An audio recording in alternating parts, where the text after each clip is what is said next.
Okay, so I want you to think about something for a second. Have you ever been in a situation where everything was actually going really well? Like, genuinely well? Good conversations, real connection. Someone who seemed actually interested in you for once, and then out of nowhere, they pulled back, got distant, started taking forever to reply, made excuses, slowly faded out, right when things were starting to feel real. And you sat there completely confused, thinking, what did I do wrong? Was it something I said? Did I come on too strong? Was I not enough? Yeah, that specific kind of hurt. The one where things were good and they still left, that one cuts different, doesn't it? Because rejection when things are bad makes sense, but rejection when things are good, that messes with your whole head. So today I'm going to tell you exactly why this keeps happening. And the answer is probably not what you think. Let's get into it. So here's the truth that took me way too long to figure out. When someone pulls away right as things start getting good, it almost never has anything to do with you. Not your looks, not your personality, not something you said or didn't say. It has everything to do with them. Specifically, their relationship with intimacy itself. See, there are people walking around, and there are more of them than you'd think, who genuinely want connection. But the moment real connection actually shows up, something inside them panics, and they run. Not because they don't like you, but because they do. And that scares them more than anything else. Okay, let me explain what's actually happening in their brain, because this is the part that genuinely changed how I see everything. There's this concept called avoidant attachment, and basically it means this. Some people grew up in environments where getting close to someone, depending on someone, opening up emotionally, led to getting hurt. Maybe they got let down by people they trusted. Maybe showing emotion got dismissed or made fun of. Maybe love in their house came with strings attached or disappeared without warning. So their brain learned a very specific lesson early on. Closeness equals danger. The closer someone gets, the more likely they are to hurt me. So I need to keep a wall up, always. And here's the wild part.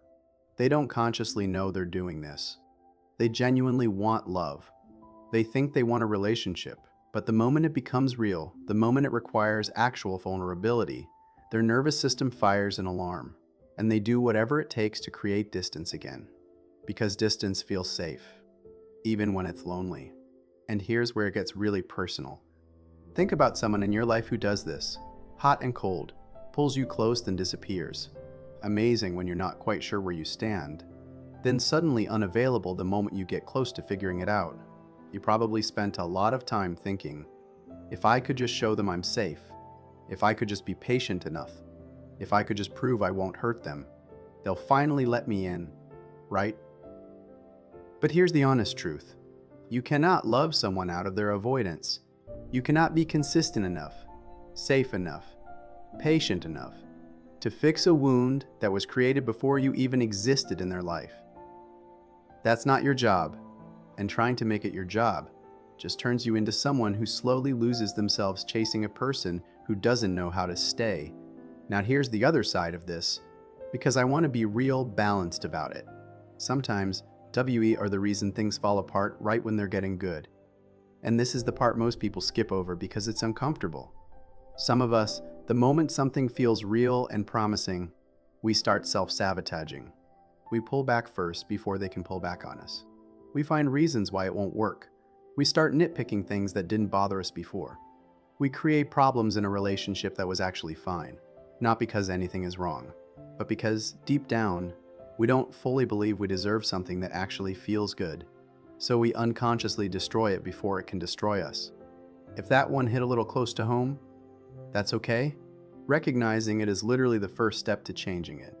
Okay, so what do you actually do with all this? Because I don't want to just leave you feeling like everything is broken. Here's the practical stuff. First thing, stop taking it personally when someone pulls away at the good part. I know that's hard, because it feels personal. But their inability to stay present when things get real is a them thing. It was a them thing before you. It'll be a them thing after you. Your job isn't to fix it. Your job is to recognize it early and stop investing more than the situation deserves. Second thing, learn to tell the difference between someone who's temporarily scared and someone who is fundamentally unavailable. Temporarily scared looks like They pull back a little, you have an honest conversation about it, they show up and try. Fundamentally unavailable looks like this is a pattern, has been a pattern, will stay a pattern no matter what you do. One of those is worth patience. The other one is worth walking away from. Calmly, with no drama. Just walking away. Third thing, look at your own patterns honestly. Do you find yourself consistently more attracted to people right up until they're fully available?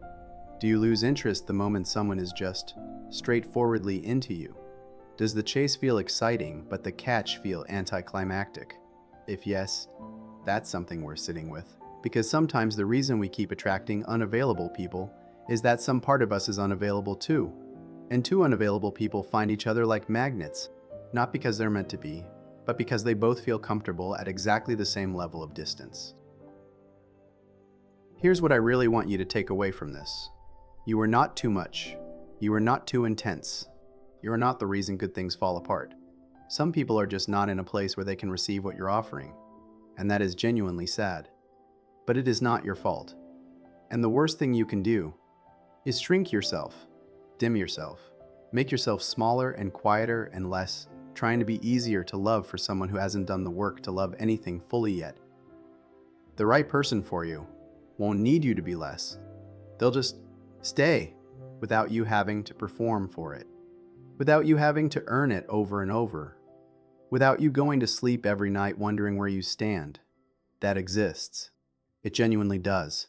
But you gotta stop spending all your energy on people who leave right when things get good and start being available for the ones who actually know how to stay.